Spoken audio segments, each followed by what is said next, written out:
suis médecin anesthésiste réanimateur, toujours en exercice, et je m'intéresse depuis le début de ma carrière aux expériences vécues par celles et ceux qui ont connu les arrêts cardiaques. Et j'ai remarqué que ces personnes étaient complètement apaisées par rapport aux douleurs du deuil et aussi par rapport aux angoisses de la mort. Donc je me suis dit, est-ce qu'il est nécessaire de vivre un arrêt cardiaque pour être aussi apaisé devant la mort? Est-ce que, en reconstituant cette expérience avec toujours la même séquence événementielle sous hypnose, on n'en arriverait pas aux mêmes avantages? Et en fait, voilà, mes recherches actuelles, c'est celles-là. Là, ce ne sont pas des recherches médicales, hein, ce n'est pas le docteur Charbonnier qui fait ces recherches, c'est Jean-Jacques Charbonnier. Je suis très prudent par rapport au Conseil de l'Ordre qui m'a déjà reproché de me servir de mon titre de docteur en médecine pour faire ces recherches, alors qu'elles ne sont pas encore validées par le corps médical. Donc je dis bien, c'est Jean-Jacques Charbonnier qui fait ces recherches sur les vécus et les ressentis de personnes que je place sous hypnose. Donc je fais des ateliers, il y a une quarantaine de personnes chaque fois placées sous hypnose par mes soins. On reconstitue l'expérience de mort provisoire et là on voit ce qui se passe. À la fin, on fait un débriefing, il y a un questionnaire à remplir et je m'aperçois en examinant ces questionnaires, on l'a fait avec un attaché de recherche clinique statisticien, on voit que 67% des personnes sont apaisées par rapport à la mort parce qu'ils pensent avoir eu des contacts avec des défunts. Ils ont des vécus subjectifs, comme dans l'expérience de mort provisoire, où les gens passent dans la lumière, rencontrent des défunts, et par rapport à ça, ils sont considérablement apaisés. Donc voilà, les recherches sont axées dans ce sens-là, mais il y a bien d'autres choses qui se passent. Il y a autre chose que ces contacts avec des défunts. Il y a des gens qui reçoivent des messages personnels, par rapport à leur avenir, par rapport à leur futur. Certains se voient évoluer dans des vies antérieures, ont des réminiscences de vies antérieures. Ils voient arriver des passages de leur vie très spécifiques. Alors, quand ils sortent de l'atelier, ils se disent « mais pourquoi on m'a montré cette scène de ma vie dans mon enfance que j'avais oubliée ?» Et puis après, ça revient. Ils s'aperçoivent que oui, ils ont eu cette visualisation parce que ça va leur servir dans leur vie actuelle. Il y a des choses très surprenantes, par exemple une TCHiste, on les appelle comme ça, hein, ceux qui font des TCH, transcommunication hypnotique, les TCHistes, rencontrent dans son hypnose un futur compagnon, un homme qu'elle ne connaît pas, elle ne l'a jamais vu, et elle vit maintenant avec cet homme. Elle l'a rencontré après son atelier, donc ça a été facile pour elle de le reconnaître, et maintenant ils vivent ensemble. Par exemple, enfin, il y a des choses très surprenantes, il y a aussi des phénomènes de remote viewing, des gens qui voient des scènes qui se déroulent à distance de leur corps physique au moment où ils font l'atelier, avec des choses très très précises. Et donc ils peuvent ensuite valider bien sûr les choses qu'ils ont visualisées en TCH, puisqu'ils s'informent, est-ce que cette scène s'est bien déroulée de telle ou telle façon, avec ces personnes habillées de telle ou telle façon, voilà. Et ça c'est intéressant quand même. Nicolas Fraisse fait ça, ce jeune infirmier assis à une table est capable de décrire ce qui se passe à distance de son corps physique, en étant dans cet état médiumnique, on va dire. Il peut décrire ça. Il y a des médiums qui font ça. Pendant la guerre froide aux États-Unis, on s'en est même servi pour localiser des bases militaires russes. Donc c'est un phénomène qui est assez connu, mais que l'on retrouve en TCH, ça a été une surprise. Il y a aussi des personnes qui sont liées par télépathie, par des liens télépathiques, à des personnes vivantes. Pendant l'atelier, ils ressentent les pensées de personnes qui sont situées à distance. Et puis, il y a d'autres choses qui se... Alors, le questionnaire a évolué en fonction, c'est empirique, en fonction des ressentis des participants.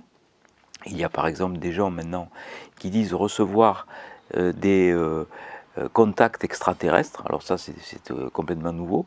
Ça a commencé à Saint-Hippolyte en juillet 2018. On a eu ces premiers contacts. Et là, il semblerait que ça s'accélère. Donc les TCHistes disent, voilà, j'irai rencontrer tel monde avec des silhouettes particulières. Enfin, il y a des images archétypales qui reviennent, c'est vrai, telles qu'on se figure être les extraterrestres, des gens longilignes avec des yeux en amande, enfin, des civilisations plus évoluées. Mais enfin, c'est quand même assez surprenant parce que, par exemple, Saint-Hippolyte, ça a été le premier lieu où il y a eu ces contacts extraterrestres des participants.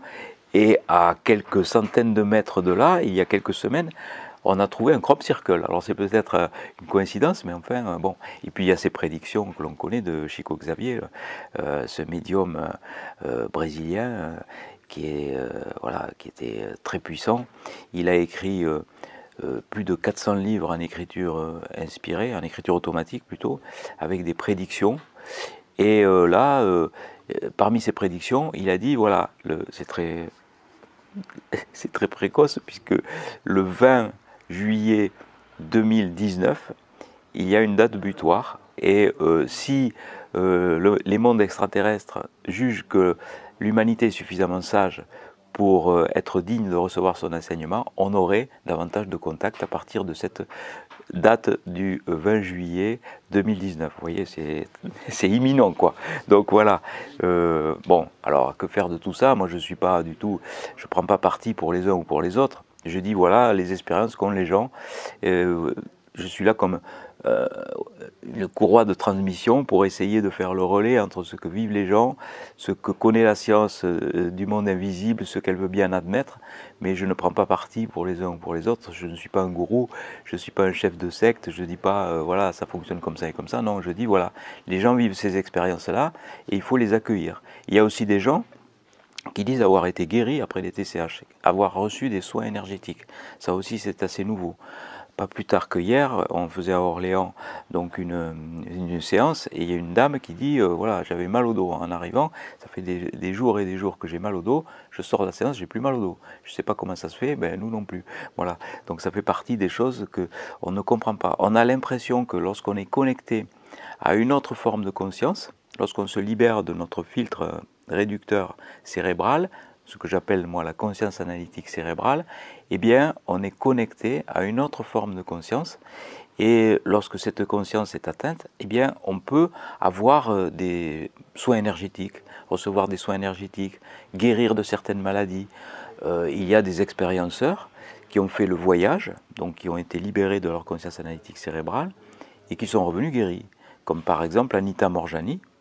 Anita Morjani a fait une expérience de mort provisoire et elle est revenue totalement guérie d'un Hodgkin, grade 3 ou 4 même, je crois qu'il était, donc très grave, avec des ganglions énormes, etc. Elle est revenue totalement guérie de cette maladie grâce à cette expérience.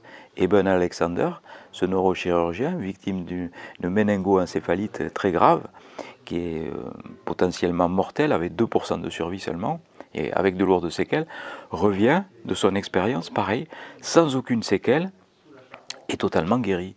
Donc voilà, comment ça marche? C'est pas parce qu'on ne comprend pas qu'il faut éliminer voilà, toutes ces expériences. Au contraire, il faut, quand on est un scientifique, quand on est chercheur et qu'on est curieux, eh ben, on essaye de trouver, quoi. Voilà, on essaye de dégager des expériences qui sont originales et d'essayer d'expliquer pourquoi ces expériences ont lieu.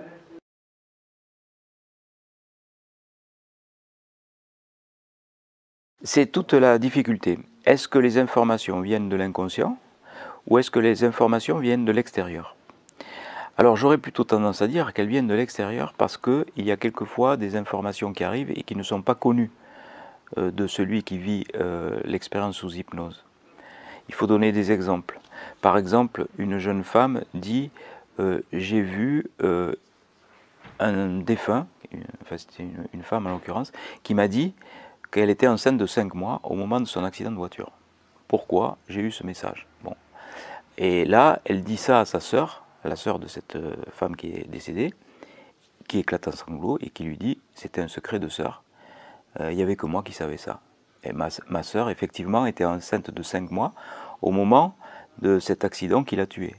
Donc l'information ne pouvait pas être stockée dans le cerveau de la personne qui était sous hypnose. Elle était inconnue, totalement inconnue. Pourquoi cette précision de 5 mois, enceinte de 5 mois? Elle ne peut pas aller le chercher dans son inconscient. L'information n'était pas stockée. Donc il y a tout un tas d'informations comme ça précises qui étaient inconnues de la personne qui était sous hypnose et qui vient bien de quelque part. Donc elle doit venir de l'extérieur. C'est pour ça que je parle de conscience intuitive extraneuronale qui n'est pas stockée dans le cerveau. Je pense qu'il faut remettre aussi en question l'hypnose, où on pensait, Freud pensait que c'était conscient et inconscient, c'est-à-dire que tout était stocké dans le cerveau, simplement c'était des informations cachées qui étaient retrouvées sous hypnose, mais qui étaient stockées dans le cerveau. Et moi je dis que peut-être que les informations sont à l'extérieur du cerveau, et notre cerveau ne serait finalement qu'un filtre réducteur récepteur d'informations, et ce filtre réducteur récepteur, une fois mis en sourdine, on aurait accès à cette source d'informations extérieure.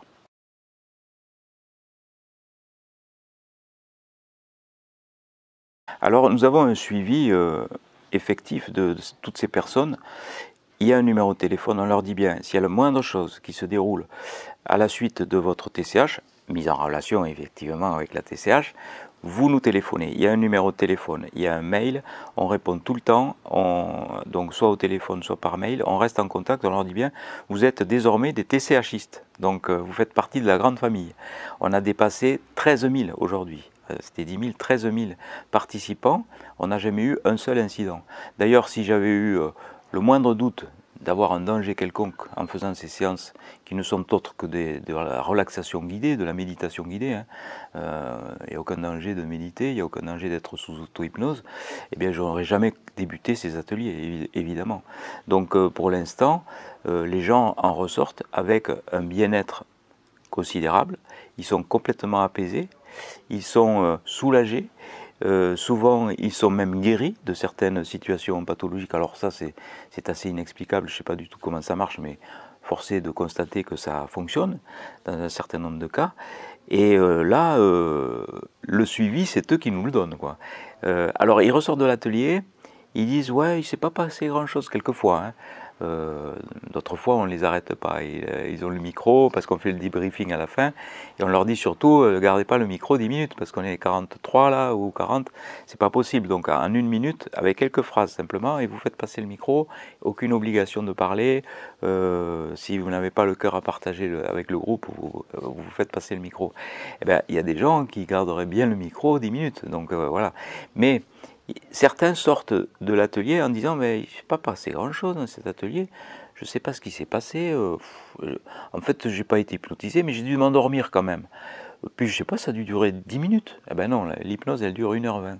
Pendant 1h20 ils sont sous hypnose, avec ma voix et la musique. Et ils disent aussi, mais c'est bizarre parce que mon masque est mouillé là, on leur met un masque sur les yeux, et mes joues aussi. Ça veut dire qu'ils ont pleuré. On ne pleure pas pour rien quand on est adulte. Donc ils ont pleuré, ils ont eu des informations suffisamment émouvantes pour les faire pleurer, mais ils ne se souviennent plus de rien parce que tout a été censuré au moment du réveil. Et là, ils peuvent retrouver les informations après, soit spontanément, soit en les recherchant. Alors spontanément, on est branché sur la conscience intuitive extraneuronale de temps en temps, dans la journée. On ne s'en aperçoit pas, mais on est branché de temps en temps. Vous savez, ce sont des gens, ils ont le regard fixe comme ça, on a l'impression qu'ils sont partis, quoi. Ça dure quelques secondes. Hein. Puis, chez les enfants, souvent ça arrive. Très souvent chez les enfants. T'es dans la lune, à quoi tu penses? Ben rien. Ben oui, ils pensent à rien, ils sont branchés, ils sont connectés. Et là, les informations peuvent revenir. Les informations perdues en TCH. Ou alors, juste avant le sommeil. Juste avant le sommeil, on est aussi en CIE, en conscience intuitive extraneuronale. Juste avant de s'endormir, l'activité cérébrale baisse. Et là, on a des informations qui peuvent arriver. On peut voir des visages apparaître ou des choses comme ça. Et puis après, évidemment, on plonge dans le sommeil. Et puis, on se réveille, on a un grand coup de conscience analytique cérébrale qui va venir bloquer toutes les informations et on ne se souviendra pas de ce qu'on a vécu en tout début de nuit, quoi, juste au moment où on plongeait. Ou alors on peut se mettre en état de méditation. C'est assez facile de se mettre en état de méditation. Il suffit d'être dans un endroit calme, de se relaxer, de regarder fixement quelque chose, peut-être quelque chose qui va bouger lentement, comme ça, quelque chose qui est oscillant, c'est très facile.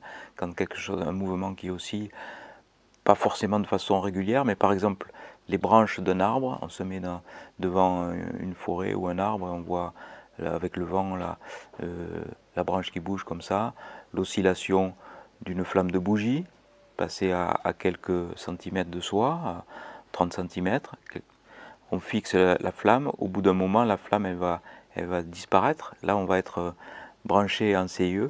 Et puis on peut se faire aussi aider avec des coachs. Alors les meilleurs coachs, ce sont les hypnothérapeutes, à condition qu'ils soient ouverts à cette démarche d'hypnose spirituelle, parce que, alors c'est pour cela que sur notre site de l'IRSI, de l'Institut l'IRSI, Institut de recherche et de communication sur la conscience intuitive extranormale, www.irccie.com, on a mis un listing d'hypnothérapeutes qui sont ouverts à cette démarche, simplement pour pas que voilà, les personnes aillent se casser le nez en disant « Allô, vous êtes hypnothérapeute, donc j'ai fait une TCH, je voudrais retrouver des informations perdues en CIE parce que ma CAC s'est mis en haut. » Quoi, il va dire « Qu'est-ce que c'est ?» Non, voilà. Donc pour éviter ça, pour éviter qu'ils se cassent le nez, on a mis en place, à part département, des listes d'hypnothérapeutes qui sont d'accord pour faire à la fois cette préparation à la TCH, c'est-à-dire des gens qui vont s'entraîner à ralentir leur activité cérébrale pour se mettre plus facilement en état d'hypnose, ou retrouver les informations perdues pendant la TCH. Alors il suffit d'être hypnothérapeute, d'être en exercice d'hypnothérapie, et d'avoir fait au moins une TCH. Donc si on est dans ce cadre-là, on peut remplir un formulaire et on est sur la liste. Il n'y a aucune garantie de notre institut du savoir-faire des hypnothérapeutes, mais simplement pour éviter qu'ils se cassent le nez avec des hypnos qui diront « mais qu'est-ce que c'est ces conneries, quoi, qu'est-ce que c'est que ce truc de TCH et de CAC ?» Parce qu'il y en a encore des hypnos qui connaissent pas, ou même qui sont opposés à cette démarche, ça existe aussi. Hein. Donc il faut être d'accord avec cette recherche pour pouvoir s'engager avec nous dans cette grande aventure de la TCH. Alors les choses sont très claires. Dès le départ, les gens savent que ça marche ou ça ne marche pas. Donc aucune garantie de résultat. On leur dit, il se peut qu'il ne se passe rien du tout pour vous. Ils le savent très bien. Ce n'est pas, on ne dit pas rembourser, satisfait ou remboursé. C'est pas du tout ça. Ils viennent faire une expérience. Il se peut que cette expérience soit une des plus belles de toute leur vie. C'est possible. Qu'elle change toute leur vie. Il se peut qu'il se passe des choses extraordinaires, comme il se peut qu'il ne se passe rien du tout. Ils le savent très bien. Il n'y a que 67% de personnes qui rentrent en contact avec un défunt. Donc ce n'est pas la majorité, loin de là. Nous, on essaye d'améliorer les choses.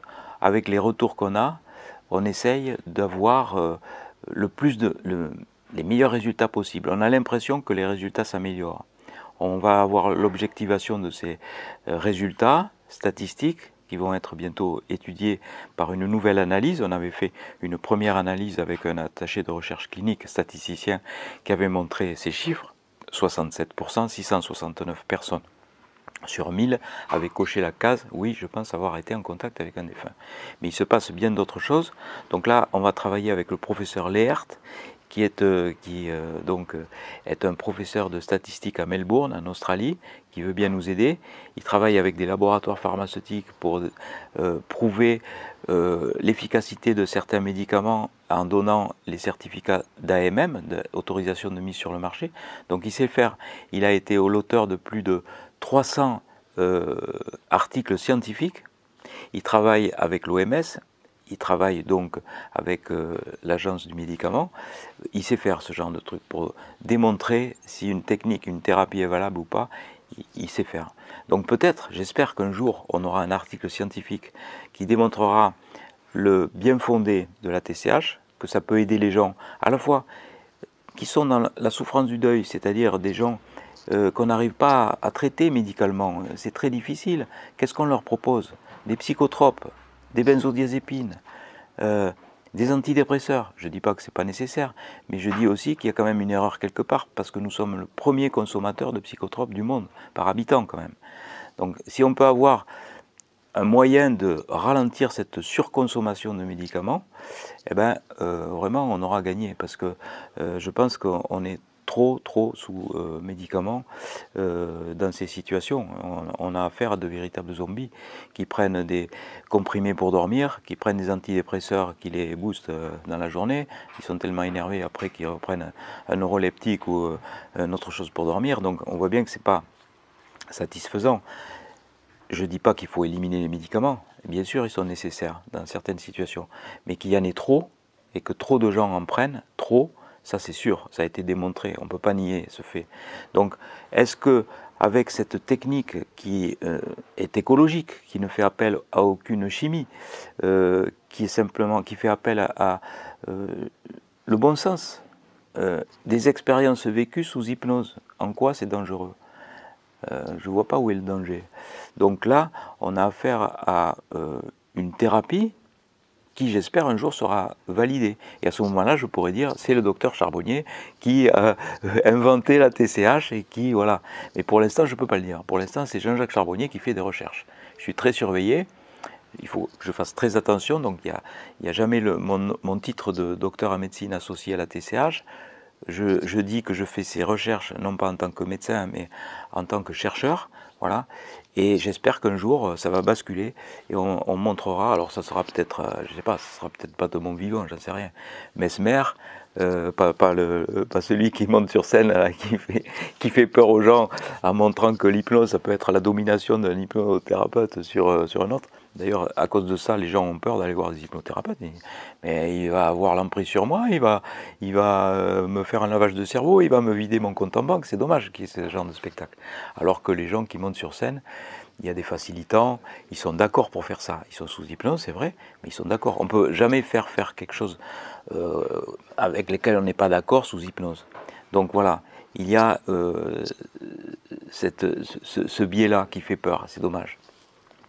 Alors, l'hypnose, ça peut être vraiment un outil qui peut faire du bien aux gens dans ces situations-là. Ils peuvent se retrouver complètement apaisés par rapport aux douleurs du deuil et par rapport aussi à sa propre finitude. Et on voit les débouchés que ça peut avoir dans les soins palliatifs. Il y a des médecins qui nous envoient des patients. Ils ne savent plus quoi faire avec leurs patients. Et puis ensuite, une fois qu'ils ont écouté les retours, ils ont eux-mêmes envie de faire la séance. Ils viennent faire une séance par curiosité surtout. Et ils voient comment ça se passe. Ils disent, mais bon, même s'il ne se passe rien pour eux, souvent parce que les médecins, ils sont beaucoup dans la CAC, dans la conscience analytique cérébrale qui va venir censurer les informations. Mais enfin, ils écoutent à la fin le débriefing. Ils voient qu'il y a des gens qui sortent complètement apaisés par rapport à ça. Il y a des gens qui nous ont dit, ma vie a changé depuis la TCH. D'autres qui nous ont dit, j'étais en soins, en thérapie depuis plusieurs années, et avec une seule séance, je suis guéri quand même. Donc voilà, les résultats sont là. On ne peut pas les nier, les résultats sont là devant nous, ils sont époustouflants, ils nous dépassent. C'est pour ça d'ailleurs qu'il y a autant de succès dans ces séances, parce que c'est un succès qui nous dépasse largement. Il va y avoir des formations qui vont être mises en route. Ce sont probablement des médecins qui vont les faire, donc des hypnomédecins qui vont les faire. Moi, je ne vais pas m'investir dans cette formation à titre personnel, puisque ce sont des gens qui ont déjà l'habitude de faire des formations. Moi, je vais continuer à enseigner aux formateurs ce qu'est la TCH, de façon à ce qu'ils ça puisse dérouler et qu'ils puissent eux-mêmes faire les formations TCH de façon tout à fait sérieuse, avec cette garantie d'excellence qu'on veut donner. C'est pour ça qu'on a protégé la TCH, parce qu'au début, ça partait dans tous les sens quand même. On n'avait pas fait attention. Il y avait des gens qui, dans des cuisines avec des sièges n'importe comment, disaient « je fais de la TCH, voilà, je suis hypno ». Non, on a dit « stop ». On protège. Donc on a des cabinets d'avocats, c'est malheureux, mais on a été obligé de mettre en place un système de vigilance. Ils regardent sur le net régulièrement s'il n'y a pas des publicités où la TCH est nommée. Et là, on intervient, mais on est obligé. C'est parce qu'on veut vraiment protéger cette technique pour en faire un outil, vraiment, un outil qui rende service aux gens. Et je suis persuadé que, voilà, ça arrivera. Alors pour en revenir à Mesmer, voilà, j'étais au début sur Mesmer. Mesmer, c'était dans les années 1800, quand il a commencé l'hypnose. Il a dit, mais c'est un charlatan, Mesmer. Il s'est fait lapider par ses pairs, puisqu'il était médecin. Il a été malheureux, il en est mort d'ailleurs, il est parti en Suisse ensuite, et puis il en est mort. Et maintenant, aujourd'hui, depuis 4 ans seulement, le Conseil de l'Ordre des médecins reconnaît l'hypnose, s'il avait vu ça. Il était en avance d'un siècle. Bon, il se peut que je sois en avance d'un siècle, que bon, je sois moi aussi lapidé, et puis que d'ici quelques décennies, on mette en exemple. Moi, je suis sûr, je suis convaincu que la TCH rend service aux gens. Et je ne sais pas si ça va être démontré de mon vivant, mais vu les retours que j'ai, je suis sûr que c'est une technique qui va rendre service aux gens et qui a un avenir devant elle. Cette technique, un avenir devant elle, c'est sûr. Là, on voit la progression. C'est pas une progression comme ça, c'est exponentiel. Donc là, vraiment, ça explose. Il suffit qu'on mette en place, puisqu'on met en place environ 240 ateliers, enfin pas 240 ateliers, 240 places, et on met 12 ateliers par mois, en gros. On met en place ça à minuit le premier du mois. Et par exemple, on a mis en place le mois dernier, ces ateliers sont partis dans la nuit quand même. Dans les heures qui suivaient, il n'y avait plus d'une seule place. Donc si c'était nul, les gens ne vont pas s'inscrire dans une démarche s'ils pensaient que c'était nul. Ils se mettent le réveil pour prendre leur place quand même. C'est un truc de fou. Donc ça montre que ça rend service, et ça montre aussi qu'on ne pourra pas arrêter cette TCH. Même si on m'arrête à moi, la TCH va continuer. Ah, c'est un message d'espoir, c'est un énorme message d'espoir, c'est quelque chose qui va transformer l'humanité, de se dire que de l'autre côté, donc, la vie continue. Alors ça, c'est une croyance, c'est pas une démonstration scientifique, mais personne ne peut m'empêcher d'avoir une croyance. C'est pas parce qu'on est médecin qu'on... Il y a des médecins qui croient en Dieu, qui croient en une vie après la mort. On va pas les arrêter quand même, on va pas leur dire tu seras plus médecin parce que tu es catholique ou protestant. C'est pas une nouvelle religion, mais disons que plus du domaine de la croyance, c'est du domaine de la connaissance. Quand j'ai tous ces retours, ces centaines de retours de personnes qui ont connu des arrêts cardiaques, qui ont vécu ce qu'ils ont vécu, quand j'ai les retours de milliers, maintenant plusieurs milliers de TCHistes, qui disent qu'ils ont vécu, quand je vois que les informations ne sont pas stockées dans leur cerveau, mais qui viennent de l'extérieur, ça veut bien dire qu'il se passe quelque chose qui nous dépasse complètement. Ça veut dire que les mondes extraterrestres existent, par exemple. Ça, c'est un truc... mais je ne suis pas le seul intellectuel à le dire. Je viens de finir le livre de Stephen Hawking. On lui a posé la question des extraterrestres. Et il dit, mais compte tenu de la grandeur probable de l'univers, il est très probable qu'il y ait des gens plus intelligents que nous, quelque part. Ça serait bien présomptueux de dire qu'on est les plus intelligents de l'univers et qu'on est les seuls vivants de l'univers. Pourtant, il y en a qui le pensent. Hein. Sans aller trop loin, aussi. Voilà. Et il dit, s'ils sont beaucoup plus intelligents que nous, ils sont peut-être déjà en contact avec nous à notre insu. C'est-à-dire, sans qu'on le sache, ils sont peut-être déjà en contact avec nous à notre insu. Ça ouvre des portes quand même assez surprenantes. Peut-être qu'ils sont déjà parmi nous. En fait, ça ouvre des possibles, je veux dire, qui rendent la vie tellement merveilleuse. De se dire que il y a un passage, ça continue après, notre conscience intuitive extraneuronale s'élève, et on peut rentrer en contact, dans certaines circonstances, avec ces consciences intuitives extraneuronales qui peuvent se manifester dans nos vibrations terrestres sous forme médiumnique, évidemment, puisque nous, on est vraiment dans des basses vibrations, et on ne peut percevoir que par nos 5 sens. Donc, ils vont nous envoyer des messages par l'intermédiaire de nos 5 sens, c'est-à-dire apparaître sous forme spectrale, ou apparaître sous forme de signes, de synchronicité, ou sous forme de matériel audio que l'on peut recueillir sur des supports vibratoires, comme en transcommunication, faite par des personnes qui s'intéressent au sujet et qui recueillent soit des bandes audio, soit des images sur des écrans de téléviseurs. On a l'impression que cette communication est possible, à condition de s'y intéresser, bien sûr. Parce que si on dit tout ça n'existe pas, voilà, on balaye tout ça d'un revers de main parce qu'on n'explique pas les phénomènes, je trouve que c'est pas très scientifique. Moi, je trouve qu'un véritable scientifique, c'est celui qui s'intéresse à un sujet, même inexplicable, inexpliqué, c'est pas parce que ça rentre pas dans les dogmes qu'on dit que ça n'existe pas. On essaye de proposer une autre modélisation. C'est ce que j'ai fait avec cette conscience intuitive extraneuronale et cette conscience analytique cérébrale. Si on considère que c'est le cerveau qui fabrique la conscience, toutes ces expériences sont tout simplement impossibles. On sait maintenant depuis mars 2001, les travaux de De Vries et Baker ont montré que dans les 15 secondes qui suivaient l'arrêt cardiaque, on avait un électroencéphalogramme plat, plus aucune activité électrique corticale cérébrale à partir de 15 secondes. Ça veut dire qu'avec un électroencéphalogramme plat, on est incapable de voir, de comprendre, d'entendre ce qui se passe autour de soi et même à distance de son corps. Donc là, on a la démonstration. 15 secondes, c'est très court. Même dans les conditions optimales de surveillance des activités cardiaques, dans nos unités de soins intensifs, de réanimation, on a dépassé les 15 secondes déjà. Le temps que l'infirmière entende l'alarme sonner, qu'elle se précipite au chevet du patient, que fasse les massages cardiaques pour faire partir un cœur, 15 secondes sont passées. Et que dire des arrêts cardiaques qui sont récupérés par les services d'urgence sur la voie publique ou à domicile, là, ce ne sont plus des secondes, ce sont des minutes. Il y a d'ailleurs un terme nouveau qui a été créé par les réanimateurs qui s'appelle la ressuscitation. Pas la résurrection, mais la ressuscitation. Définition, retour à la vie après des manœuvres de réanimation. Si on dit retour à la vie, ça veut bien dire implicitement qu'on conçoit qu'on l'ait perdu à un moment donné. Donc ces personnes sont revenues de la vie. C'est la première fois dans l'histoire de l'humanité qu'on peut revenir de la vie grâce aux réanimateurs. Et c'est la première fois qu'on a autant de récits qui sont démarginalisés parce qu'il y en a de plus en plus. La situation est intenable pour des gens qui pensent que c'est le cerveau qui fabrique la conscience. Pour penser que tout ça, ce ne sont que des hallucinations. Si c'était des hallucinations, comment une personne pourrait décrire une scène qui se déroule à distance de son corps physique une fois que son cœur est arrêté? C'est totalement impossible.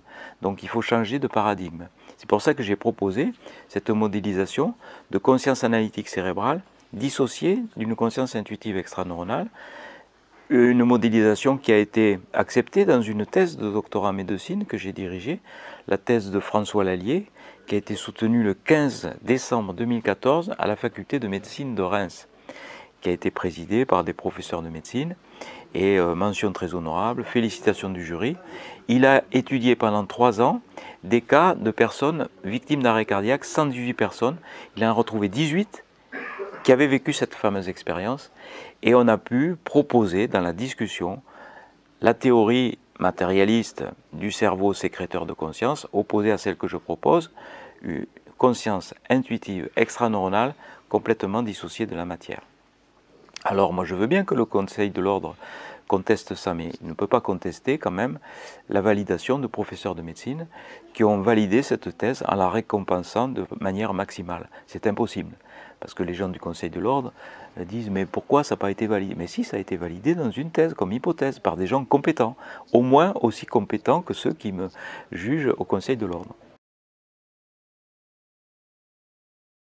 Évidemment, quand j'écoute tous ces témoignages, quand je lis tous ces récits, je me dis mais vraiment il y a de quoi être humble quoi, par rapport à ce qu'on connaît du fonctionnement de notre propre cerveau, du fonctionnement de notre être. On ne sait rien du tout. C'est comme si on se penchait sur la margelle d'un puits sans fond et qu'on regarde au fond. On se dit mais rien, on ne connaît rien. Et ce n'est pas parce que ça ne correspond pas à ce que l'on pense être la vie et la mort, que ça n'existe pas. Tout ça existe, on l'a sous les yeux, c'est évident. Tous ces gens ne mentent pas. Et quand on vérifie leur perception, on s'aperçoit qu'elles sont exactes. Alors là, on a le nez devant, quoi. Et on se dit, mais quoi, c'est moi qui ai des hallucinations, quoi. Donc non, je me dis, voilà, on est dans une situation, une époque charnière. C'est l'effondrement du monde matérialiste. On est à une époque où le monde matérialiste s'effondre. D'ailleurs, on voit ses limites. On voit ses limites actuellement dans l'éducation aussi. L'éducation. Comment éduque-t-on nos enfants en Occident? On leur dit, si tu veux être heureux plus tard, enfin on ne le dit pas aussi simplement, mais en subliminal ça veut dire ça, si tu veux être heureux plus tard, mon petit, il te faut bien travailler à l'école. Comme ça, tu auras une belle situation. Et comme ça, tu auras beaucoup d'argent et tu vas dominer les autres. Tu vas être le chef. Enfin, on ne le dit pas aussi directement, mais ça veut dire ça implicitement. On les envoie droit dans le mur avec ce plan de vie.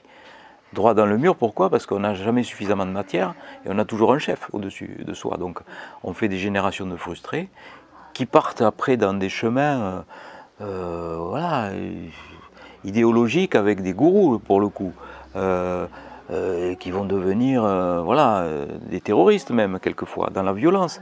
Donc ils partent dans de mauvaises pistes parce qu'ils ont eu ce plan de vie. Alors que de l'autre côté, c'est pas du tout ça qu'on nous dit. Quand on se trouve confronté à l'être de lumière, il ne nous dit pas combien tu as sur ton compte en banque, combien d'hommes et de femmes tu diriges dans ta vie. Il nous dit qu'as-tu fait de ta vie, qu'as-tu fait pour les autres, comment as-tu aimé les autres. Il semblerait que ce soit ça le véritable message, savoir aimer les autres. Et ça, c'est un message qui revient aussi en TCH. En TCH, on a des connexions à la conscience universelle, ce que Erwin Laszlo appelle les champs akashiques ou Robert Sheldrake les champs morphogéniques. Ce sont des informations qui circulent et on peut les capter. On les capte en fonction de nos personnalités.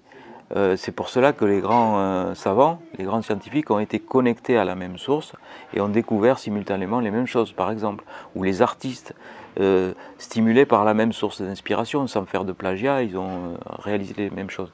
Et bien là, en TCH, on est connecté à la conscience universelle, comme lors de l'arrêt cardiaque, où on nous dit ce qui compte, c'est de donner de l'amour aux autres, ce qui compte aussi des alertes par rapport à la planète, attention à l'écologie, attention à l'eau, attention aux végétaux, attention aux forêts, attention aussi aux animaux. On se comporte trop mal avec nos animaux. Et ces messages d'alerte, ils sont ce qu'ils sont, mais ils reviennent, ils sont récurrents. Et de l'autre côté, ils s'énervent un petit peu en disant, voilà, votre planète, vous êtes en train de la détruire, quoi. Et là, ça serait imminent quand même. Alors, il y a aussi un autre message, mais celui-là, il est beaucoup plus difficile à comprendre, il est même incompréhensible. Ils nous disent de l'autre côté, rien n'est grave et tout est juste. Vous voyez à quel point ça peut être révoltant même quand on est dans l'épreuve, où on pense que c'est juste l'inverse. Et là, ils nous disent, non, vous êtes sur ce plan terrestre pour faire des expériences. Et plus ces expériences sont difficiles, compliquées, douloureuses, et plus vous progresseriez au niveau spirituel. Il faut bien les écouter, ces messages. Et ils sont quelque part apaisants quand même. J'ai rencontré des familles touchées par un deuil. Enfin, il n'y a pas de hiérarchie dans la douleur, mais disons que perdre un enfant, c'est quand même pas dans la logique des choses. Et des familles qui étaient dans ces situations, après avoir eu ce recul-là, on dit, mais c'est une opportunité. La perte de mon enfant a été une opportunité pour m'ouvrir le monde spirituel. Sans cette épreuve-là terrible, je ne serais jamais allé sur ce chemin-là.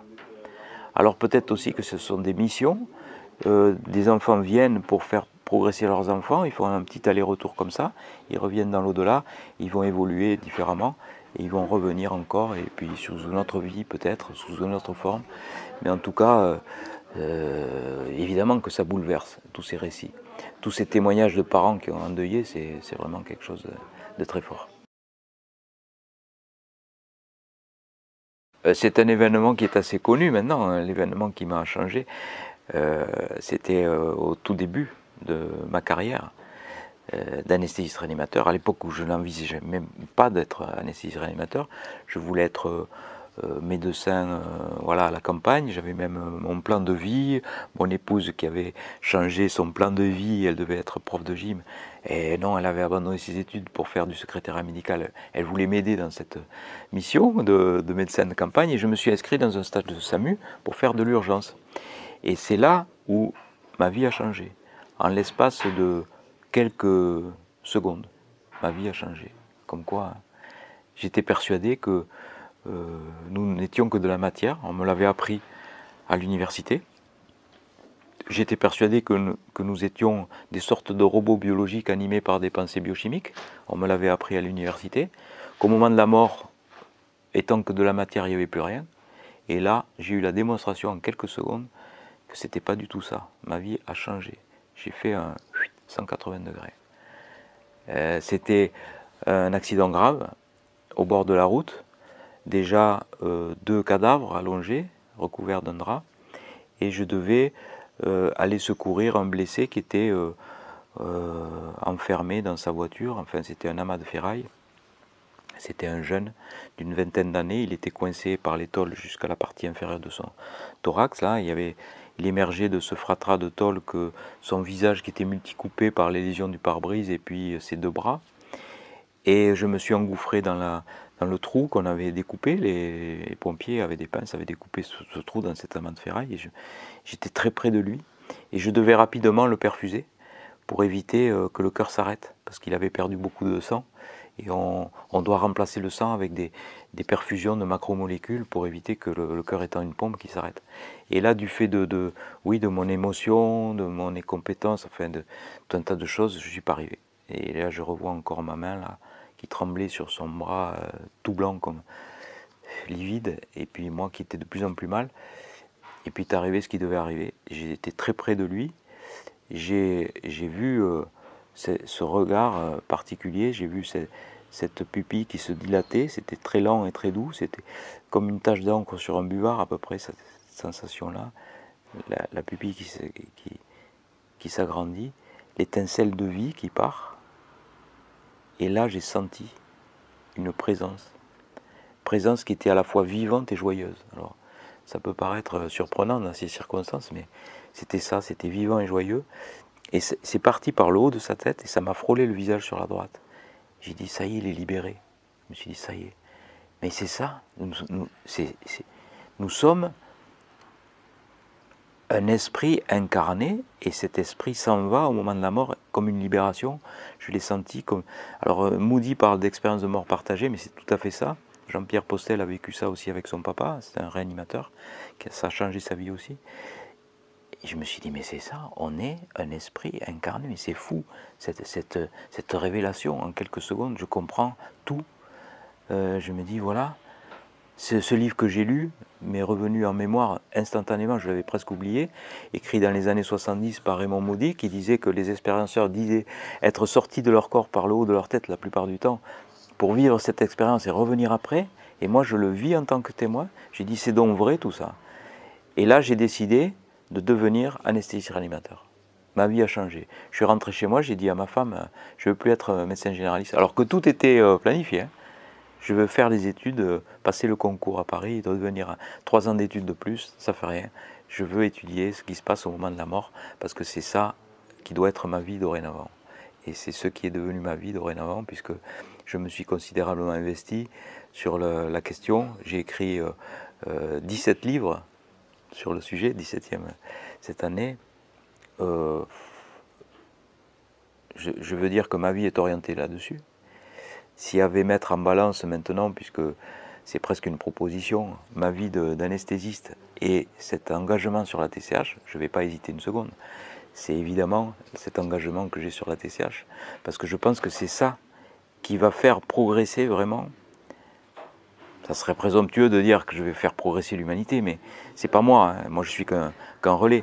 Mais c'est vraiment une technique qui va faire progresser dans le bon sens, qui va ouvrir les gens vers quelque chose de beaucoup plus spirituel que matériel. Et là, je vous le dis, on a sous nos yeux l'effondrement du monde matérialiste et l'émergence, on est à la croisée des chemins, l'émergence d'un avenir spirituel. Moi je suis très, très optimiste par rapport à l'avenir de l'humanité. S'il fallait que je remercie les personnes, alors il y en aurait beaucoup, parce que moi je suis vraiment porté par toutes ces personnes.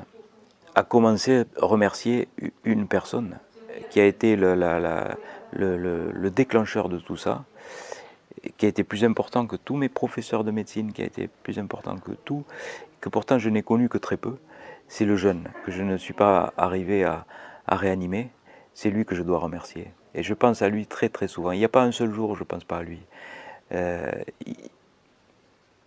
Il doit faire partie de mes guides, je crois, de mes protecteurs, parce que j'ai beaucoup d'émotions chaque fois que j'en parle, parce que je me sens responsable aussi de son départ. Mais je crois que c'est lui qui m'a donné ce départ-là. Il est venu pour ça. Et maintenant, avec le recul, je pense que c'est ça. Il a vraiment été là au bon moment, au bon endroit, et il continue à m'aider parce que je pense à lui, vraiment. Et après, bon, ma famille, bien sûr, mes enfants, mon épouse, tous mes proches, tous ceux qui m'aident, même de façon insignifiante, vous savez, un TCHiste qui me donne son récit, qui me livre son récit, qui passe parfois plusieurs heures à le rédiger, à rédiger ce qu'il a vécu et qui me l'envoie en me disant je suis OK pour qu'il soit publié sur Facebook et qu'on fasse partie de cette chaîne. Merci quoi, merci, un grand merci. Marc Leval qui est arrivé au bon moment, qui a lâché son boulot de journaliste pour s'investir dans la TCH quand même. Il était salarié d'une grande station de radio, Sud Radio, il a lâché tout pour faire ça. Étienne Dupont, pareil, il était à Sud Radio, ils ont lâché ça, pour faire de la TCH. Tous ces gens qui m'aident, et je remercierai aussi les gens qui me mettent des bâtons dans les roues parce qu'ils accélèrent la roue. Chaque fois qu'ils essayent. Donc merci à eux aussi, ils font partie du plan. Ils me boostent, ils m'obligent à faire des choses peut-être que je n'aurais pas faites. Validation scientifique, etc. Donc je les remercie aussi. Ils font partie du plan. Il n'y a pas d'ennemis, d'amis. On fait tous partie on est tous connectés, on est tous reliés, on fait partie d'un tout. Et les gens qui m'aident, les gens qui essayent de ne pas m'aider, finalement qui m'aident à progresser, et qui me remettent en place quelquefois, et ils ont raison, parce qu'on a tendance peut-être à manquer d'humilité, même moi je me surveille, je me dis, je vous ai dit tout à l'heure, ça va peut-être changer l'humanité, ça paraît un peu, quand même, est-ce qu'il n'a pas pris le melon, le type? Non, je ne crois pas, mais il faut qu'il y ait ces... oui, il faut raison garder, il faut faire très attention à l'ego parce que ça pourrait déborder. Et moi, je voudrais surtout pas ça. Je dis chaque fois, il n'y a pas sur Terre un individu plus important qu'un autre. Je ne suis qu'un maillon. Je ne suis pas plus important que celui qui fait sa TCH et qui va m'écrire le texte.